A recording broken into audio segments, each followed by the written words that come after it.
Hello and welcome to the Pleasurepreneur podcast. This podcast will help you create what you desire in your business with pleasure. Whether that be calling in your ideal clients, making more money, or creating a balanced business-life blend. I'm your host, Regan Fig, pleasure and business coach, published author of A Mother's Pleasure, wife and mama to 3 little wildlings. However you're choosing to listen to this podcast, ask yourself, how can I make this more pleasurable? And do just that. I acknowledge the custodians of the land on which this podcast is recorded and produced, the Wadi Wadi people of Dharawal land. Now, let's proceed with pleasure. Get yourself a cuppa, kick back, and I'm going to share my story with you. Because there are a number of people on here, or even when I started my business, who knew me from the anatomy labs at uni, or from dancing on cruise ships, or from working underground in coal mines. Like, these are all past lives that I've had. I used to be a professional dancer, and I am a former exercise physiologist. I used to work in mining and really some really cool places. But that all changed when I became a mum. Before I became a mum, I was an exercise physiologist. So that's about understanding the body, neurology of the body, hormones, how the mind and the body work together, psychology.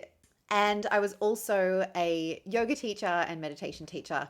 I've now been practicing yoga for a couple of decades. I love it so much. I had my first son, who is now 8, and I had a really great pregnancy. I had a great birth. The start of motherhood was amazing. Breastfeeding was going really well. Like, he was just so content, and it was like so lovely. And then at about 4 months, my son experienced that 4-month sleep regression that I didn't really believe in until it arrived. And that looked like then the next few weeks of my son waking up between like 6 to 10 times a night. It was wild. And after about 2 or 3 weeks, he started to sleep properly again, but my body had kind of forgotten how. So I ended up with insomnia.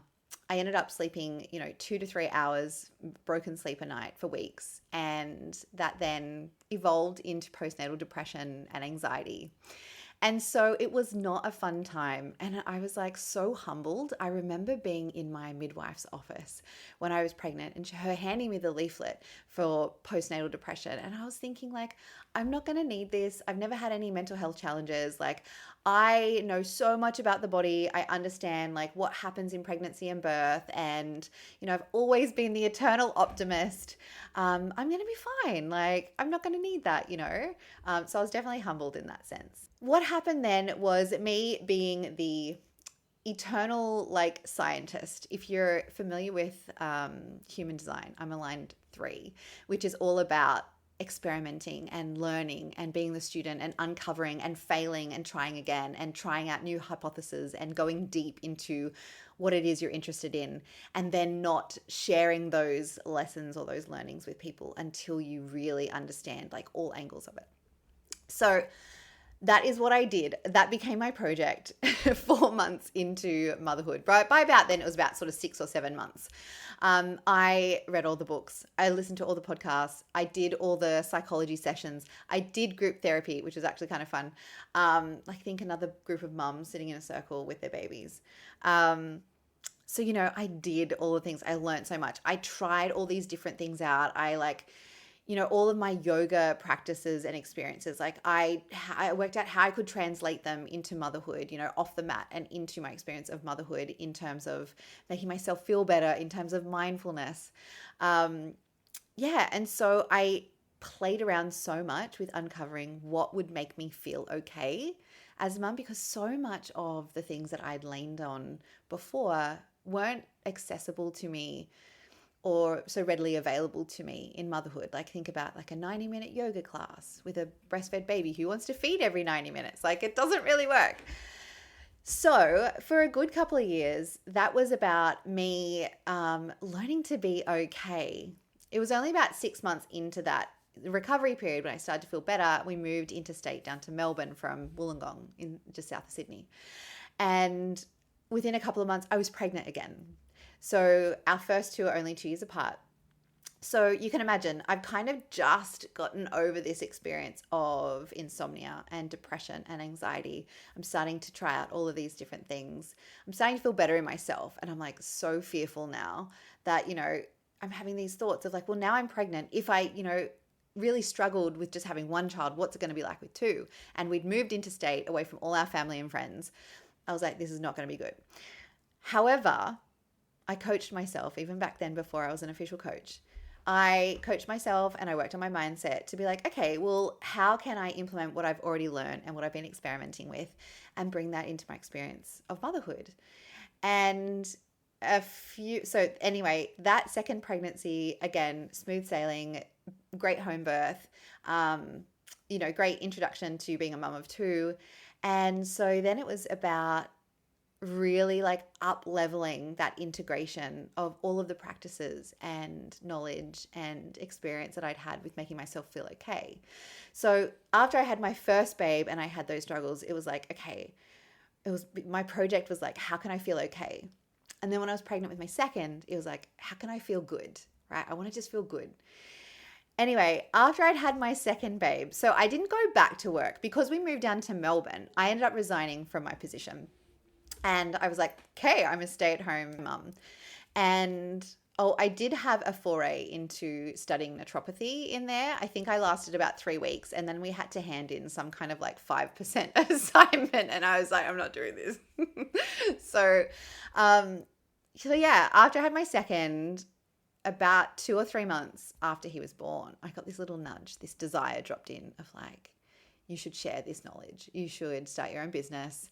And I got this desire of like working with other mums and sharing with them what I knew and what had worked for me. And I actually started researching about pleasure because I started to uncover that the more I could do what brought me pleasure, the more that would do a number of things. Obviously, it would allow me to experience more pleasure, but it brought up so much more stuff than just like, oh, cool, I feel like laying outside in the sunshine reading a book instead of, I don't know, doing the washing. Like there was so many layers and so much conditioning and like thoughts that really created such resistance to me doing that. And so therefore I uncovered that pleasure was so great at helping me see what was holding me back from offering myself pleasure, from learning to receive, from giving myself what I needed to be okay. So this started to form my like model of like understanding pleasure and following desire. Because I was fearful of having perinatal mood disorders again with my second, I was like, I don't want to take on too much. I don't want to be like, okay, great, I'm going to do what I normally do and go full, 2 feet into something that I desire. I am going to navigate this in a way to ensure that I don't deplete myself, to ensure that I feel resourced and that I'm the mum that I want to be for my kids.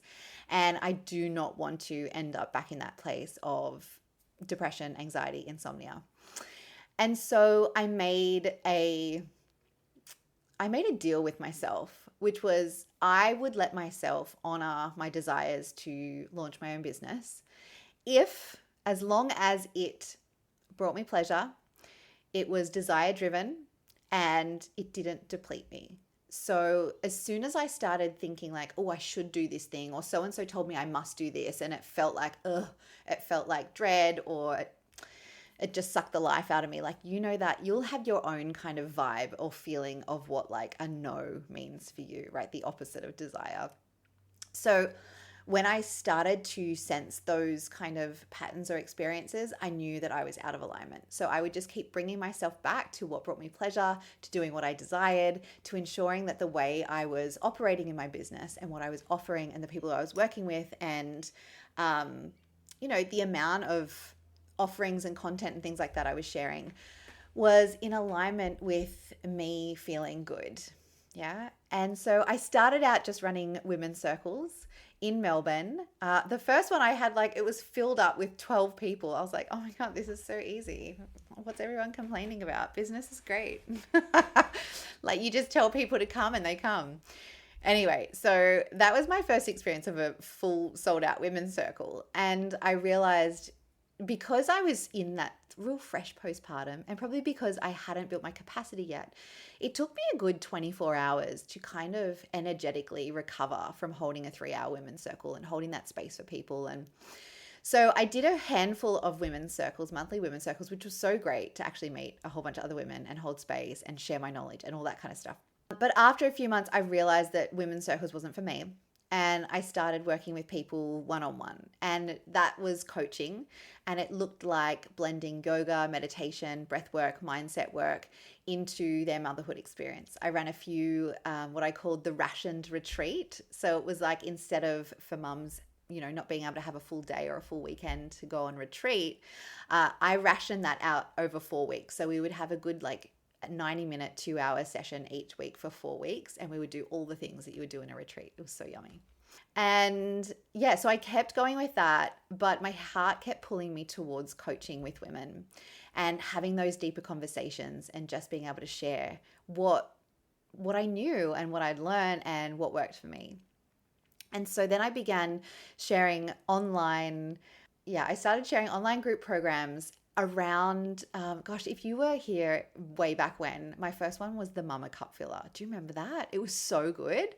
And it was all about, I want to say self-care really, but uncovering our subconscious blocks that prevent us from giving ourselves what we need in order to feel good.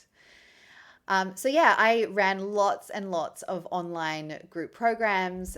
They were kind of like the low to medium investment offerings. So anywhere between $33 and say $600-$700. And then I was pregnant again with our third babe. And so all of our kids were all close together. We had 3 in 4.5 years. Yeah, so when I then fell pregnant with my third babe, that pregnancy again brought up this oh gosh, am I doing too much? Is there going to be, perinatal mood disorders looming on the other side of this birth as well? And I'd prevented it with my second. So it was only after the first that I'd experienced that. But I feel like whenever you've had that kind of experience and then you have another baby, there's always going to be that kind of fear that's there. And so this time, instead of being okay, how can I be okay?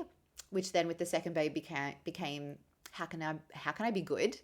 This time I was like, how can I be fucking amazing? How can I feel so fucking amazing? How can I decide that babies bring abundance and it's not got nothing to do with the more babies you have, the more you lose in terms of energy, time, connection, sanity, all of those kind of things.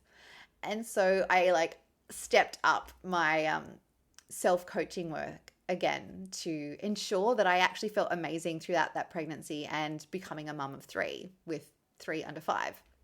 3, 4 and under. That was interesting. I did have an amazing pregnancy, another amazing birth. I've been so lucky in that perspective. And I started then doing my official coaching certification with Haley Carr. And that was whilst I was pregnant or after I'd given birth? I remember Thea being on the calls. So it must have been, I think it was just after I'd given birth to her. So I'd invested in it before she was born, knowing that I would start it after she was born. And it was so great. Interrupting this episode with a freebie for you so that you can create a 5-figure launch whilst prioritizing pleasure without the burnout. Recently, I launched the Pleasurepreneur Mastermind. And 2 out of those 3 weeks of the launch were in school holidays with all 3 kids home with me full time. It was a major oversight, but I went with it. I created 5 figures from that launch and I wrapped it up feeling excited and inspired and far from depletion. And when my clients started asking questions about how I was able to create that result with so many balls in the air and still feel good and resourced and enjoy the process dripping with children, I gave them my behind the scenes insight. And this is exactly what I have now packaged up and will be sharing with you over 3 days in the Launch Like a Pleasurepreneur Masterclass. We start next week and it's completely free. Head over to reganfig.com/launch or click the link in the show notes. All right, let's get back into it. So yeah, I did neuro-linguistic programming certification coaching training. And again, like so many schools, so many tools, so many techniques, so many skills learned. It's been so great for my growth and as a coach, and for myself personally. And somewhere in between there, I think it might have been after I had my second, when I started to uncover like how amazing pleasure was. I was like, who's talking about this? Who can I learn more about this from? And I started doing the Google, and I came across not a lot. There were some articles on like the pain and pleasure of having children, or like the pain of childbirth, or like the joy of children, but less about the pleasure of a woman mothering, you know? And so I had this desire to write a book, which I promptly put on the shelf for a couple of years after I'd had my second. Gosh, I feel like postpartum is just like such an epic gateway for creativity and desire. And then you also have to like learn to have the awareness and the trust in yourself to pick and choose what would align with you, right? Anyway, so I'd finished my coaching training as an NLP practitioner, and I started then my book. I say it just like, oh yeah, I'll just write a book, no problem. Yeah, easy. I'd wanted to do it for a while. As I said, like a couple of years, I'd put it on the shelf. And the reason why I hadn't yet done it, again, because I didn't want to overload myself. But also I'd made it really big in my head. Like, I think there is this idea in the world of like, if you write a book, it's like a 3-year endeavor, and it's like your full-time job, and, you know, all of these other kind of thoughts. Well, these are some beliefs and some thoughts that I had taken on, right? And so I was like, you know what? I'm just going to make it a tiny book, because there's a thing in the publishing world where you do like tiny books where they're like really little, and you can like put them in your handbag, and they're called tiny books. So I was like, I'll just write a tiny book. A tiny book would be about 15,000 words. I was like, I can do that. And I signed up with Carly Marie, who was my writing mentor, to write this tiny book. And the goal that I set, like I just broke it down. I was like, right, I'm going to write 600 words 6 days a week. And that'll get me, after about 3 months, I'll have my tiny book written. Easy. Yeah. And of course I had to blend in pleasure. I knew that I wasn't going to maintain the motivation to keep going with this project if it didn't bring me pleasure.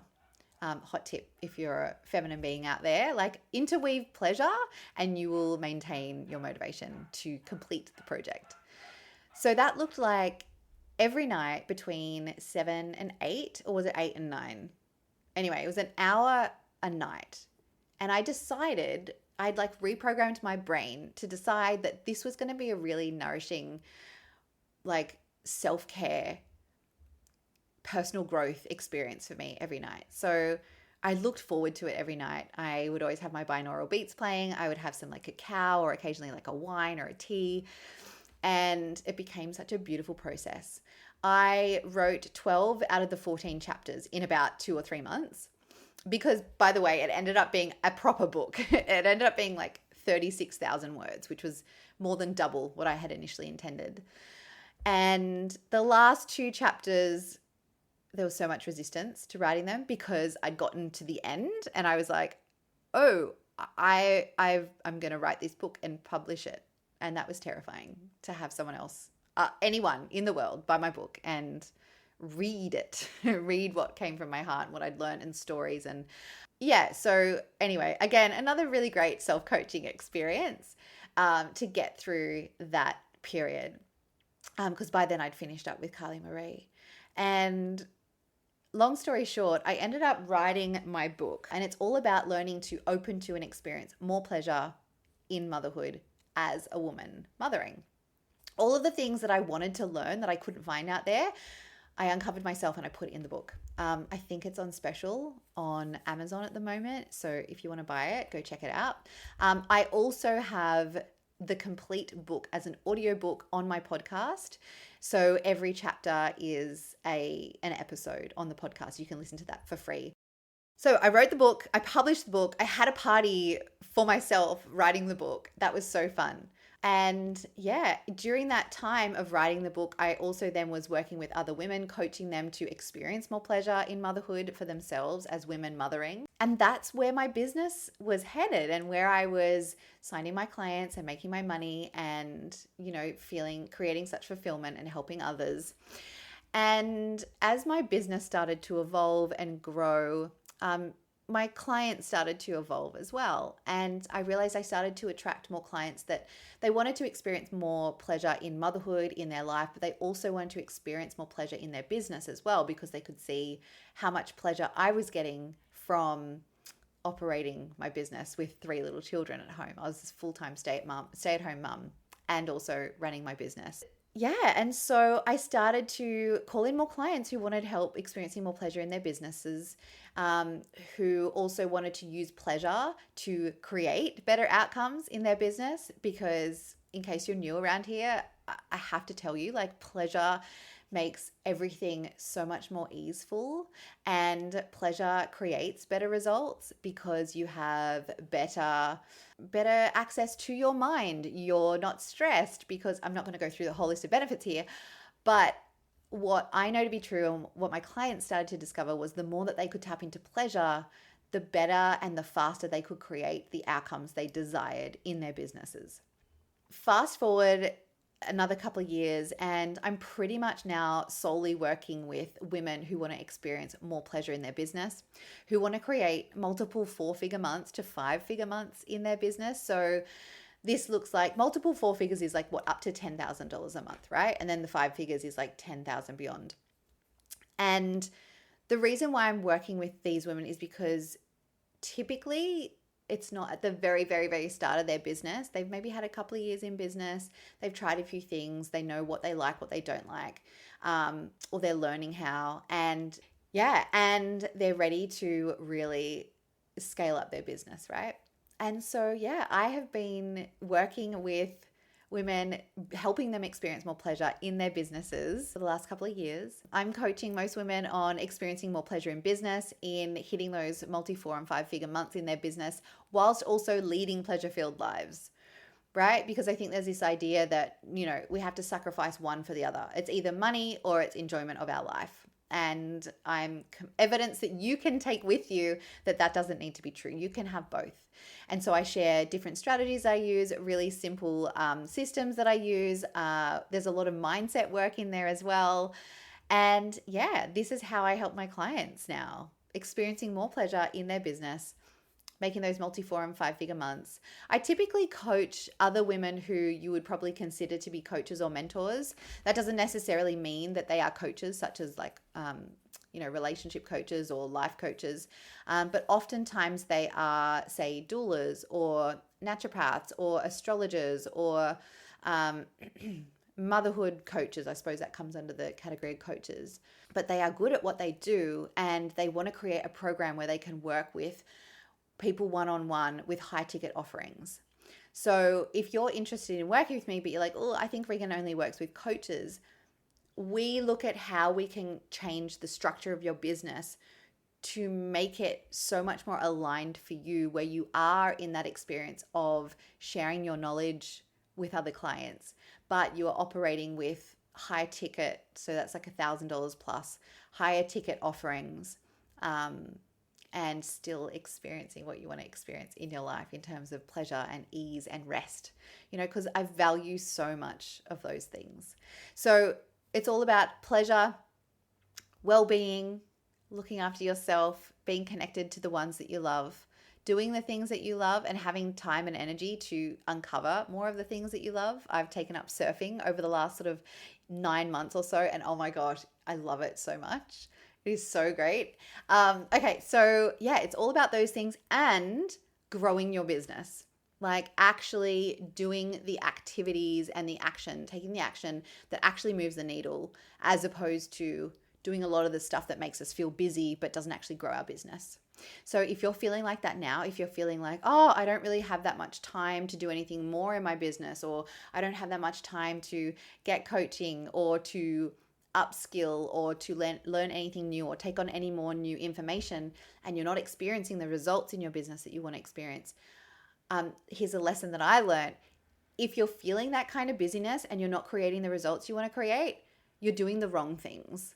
Yeah. So this is something that I help my clients with, like work out what are the right things for them, right? I'm not talking about like right and wrong for like the general population. For them, like working out what the right things are for you to move the needle forward in your business. Yeah, so that's a lot of what I do and help my clients with. So this is where we're at now. So I'm a published author. I'm a coach. I'm the OG Pleasurepreneur, which means I prioritize pleasure in my business to help it grow. You can too. And yeah, mama of 3. My kids are now 8, 6, and 3.5. And yeah, I think that, and I'm a surfer now. Like, so much fun things are happening. So my loves, I'm going to wrap it up there because I've got a hot date with my husband at a coffee shop. So do let me know what has been interesting to you. Let me know any questions that you have. And of course, if you want to talk about coaching together, if you are like, yeah, actually, I want to make more money in my business and I also want to experience more pleasure in my body, in my life, in my relationships, in my business, talk to me. Send me a message. We can have a 60-minute free consult. I love having consults with people. It's not about like the purpose of a free consult with me, for me, is not about having you say yes. It's about helping you to come to decide on what it is you want. And sometimes that's a no, and that's absolutely okay. But I use my coaching skills in that consult together to help you uncover what it is you really want for yourself and what's in the way of you giving that to yourself. And yeah, it's really great. I get to connect with you. I love having conversations with women in my community. I can't believe I get to call it work. It's so fun for me and it just lights me up. So my loves, I'm going to leave it there. I'm going to go have my hot coffee date and you guys will see me around. I'm going to be sharing more lives. And as I said, stay tuned because there's going to be so many more podcast episodes coming. Lots of fun stuff to consume and binge on around here. Bye for now. I'm so thrilled to have you back listening to the podcast. If you are loving it, please leave a 5-star rating. It helps my ego, but it also helps to push the episode out to people who would like to experience building their business in a really pleasure-led, desire-driven way. So my loves, that's all for this episode. Don't forget to head to the show notes to check out this month's freebie, Launch Like a Pleasurepreneur, and you'll hear from me for our next episode very soon. Hit subscribe up the top so you don't miss it.